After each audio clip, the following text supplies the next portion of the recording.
వీరులకు తెలంగాణ అమర వీరులకు తెలంగాణ అమర వీరులకు తెలంగాణ అమర వీరులకు తెలంగాణ ఉద్యమకారులను వెంటనే తెలంగాణ ఉద్యమకారులను వెంటనే తెలంగాణ ఉద్యమకారులను వెంటనే తెలంగాణ అమర వీరులకు తెలంగాణ అమర వీరులకు శీతాకాల అసెంబ్లీ సమావేశాల బిల్లును వెంటనే శీతాకాల సమావేశాల బిల్లును వెంటనే శీతాకాల సమావేశాల బిల్లును వెంటనే తెలంగాణ ఉద్యమకాలు గుర్తించటకై కమిటీని వెంటనే కమిటీని వెంటనే కమిటీని వెంటనే కమిటీని వెంటనే కమిటీని వెంటనే తెలంగాణ ఉద్యమకారుల ఐక్యత తెలంగాణ ఉద్యమకారుల ఐక్యత జై తెలంగాణ జై తెలంగాణ జై తెలంగాణ జై తెలంగాణ జై తెలంగాణ జై తెలంగాణ జై తెలంగాణ ఆ విషయం అందరికీ తెలిసిందే.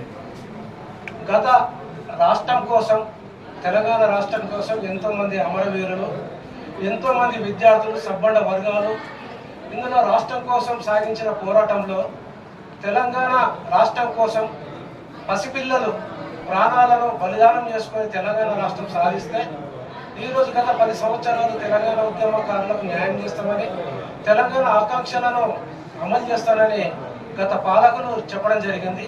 కానీ తెలంగాణ ఏర్పడ్డ తర్వాత కుటుంబ పాలనగా మార్చినటువంటి నియంత కేసీఆర్ కుటుంబం తర్వాత తెలంగాణ ఉద్యమకారులను మర్చిపోయి తెలంగాణ వ్యతిరేకంగా తిరిగినటువంటి నాయకులను మనకు సంఖ్యలో చేర్చుకొని కుటుంబ పాలనగా మార్చి రాష్ట్రాన్ని విపరీతంగా దోచిన సంగతి ప్రజలకు తెలిసింది.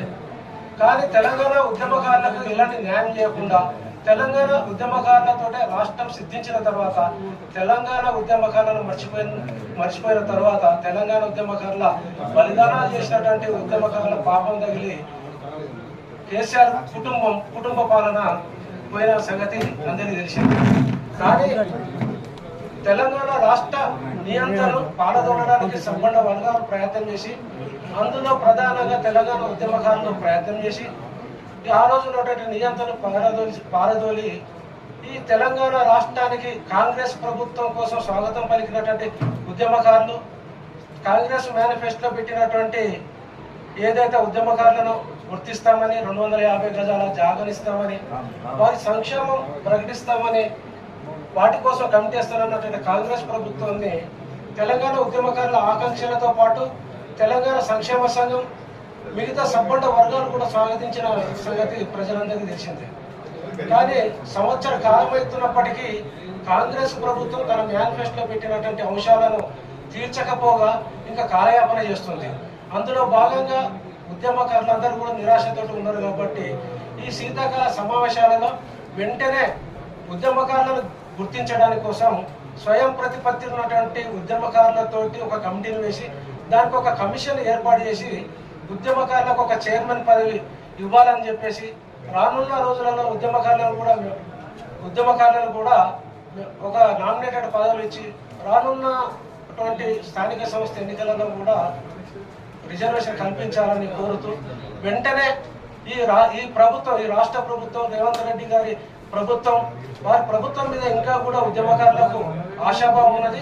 వెంటనే ఈ శీతాకాల సమావేశంలో బడ్జెట్ లో కేటాయించి ఉద్యమకారులకు ఉద్యమంలో 2014 వరకు కొనసాగిన ఉద్యమంలో అనేక మంది ప్రాణత్యాగం చేస్తేనే తప్ప తెలంగాణ ఉద్యమం ఊరికే రాలేదు. అదేవిధంగా ఇప్పటికీ అన్ని వర్గాలకు కూడా ఏదో ఒక రకంగా కేసీఆర్ గారు చేసింది వాస్తవమే. కానీ ఈ 10 సంవత్సరాల్లో ఏ ఒక్కరోజు కూడా ఉద్యమకారులకు అనేది ఇప్పటికి కూడా గుర్తించకపోవడం అది బాధాకరమైన విషయమే. అదేవిధంగా కాంగ్రెస్ ప్రభుత్వం మేనిఫెస్టోలో పెట్టిన విధంగా ఏదైతే ఉద్యమకారులకు 250 గజాల స్థలము అదే పెన్షన్ ఇవి ఇల్లు కూడా నిర్మిస్తా అని చెప్పడం జరిగింది. ఇప్పటికి కూడా కాంగ్రెస్ ప్రభుత్వం వచ్చిన తర్వాత మొన్న రీసెంట్గా 10 రోజుల క్రితము 10 మంది ఉద్యమకారులను గుర్తించి వారికి పారిశుద్ధ్యంగా వేయడం జరిగింది. మేము అనేది ఏంటంటే మీ 10 మందితో సరిపుచ్చుకునే కార్యక్రమం కాదు. దీన్ని పూర్తి స్థాయిగా గ్రామ స్థాయి మండల స్థాయి వెళ్ళి ఏదైతే నిజమైన ఉద్యమకారులు ఉన్నారో వాళ్ళందరినీ కూడా గుర్తించి ఈ ఉద్యమకారులకు ప్రత్యేకంగా కార్పొరేషన్ ఏర్పాటు చేసి ప్రతి ఉద్యమకారునికి లబ్ధి పొందే విధంగా చేయాలని మేము ఎవరికి వ్యతిరేకమేం కాదు, మేము ప్రభుత్వానికి అనుకూలంగా నిరసన తెలుపుతున్నాము. ఇప్పుడున్న ప్రభుత్వం కూడా ఈ ఉద్యమకారులందరూ కూడా గుర్తించి మాకు ఆ ప్రభుత్వం నుంచి వచ్చే బెనిఫిట్స్ అందించాలని మనం చేస్తూ మొన్న గత నెల 20 కమిటీ చేస్తున్నాము లేకపోతే ఒక శాఖ ఏర్పాటు చేస్తున్నామని ఏదో ఒక ప్రకటన ప్రభుత్వం చేయాలి. ఆ విధంగానే తెలంగాణ ఆకాంక్షలు ఇంతవరకు మన 15 సంవత్సరాలకు వస్తుంది కానీ ఆర్టీసీ విలీనం జరగలేదు. కాజీపేట రైల్వే కోచ్ ఫ్యాక్టరీ మొన్న దాని గురించి ఒక హామీ ఒక సంవత్సరం అయింది. అప్లికేషన్లో పెట్టి ఇంకొక 4 రోజులు అయితే సంవత్సరం.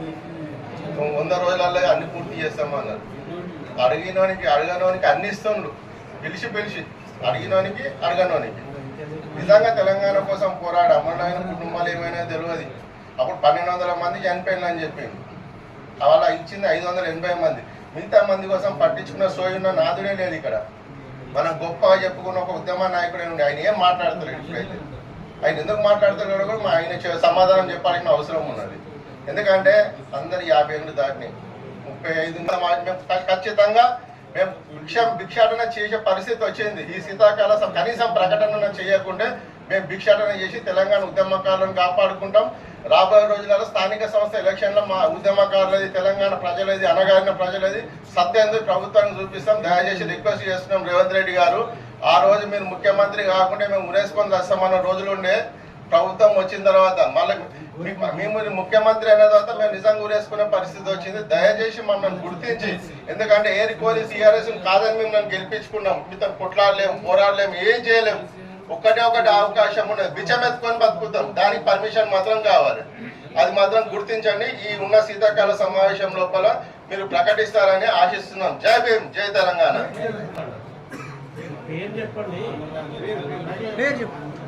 గొల్లపల్లి నాగరాజు. 2019లో తెలంగాణ ఉద్యమ ఫోరం నిర్మాణం చేసినాము. దాంట్లో కొంతమంది విడిపోయి ఒక ఫోరం నడుస్తుంది. ఇప్పుడు తొలిమడి దశ ఉద్యమకారుల ఫోరం పెట్టుకున్నాము. కానీ ఏది కానీ ప్రభుత్వాన్ని ఏరికోటి తెచ్చినాం కాబట్టి దాన్ని వ్యతిరేకించి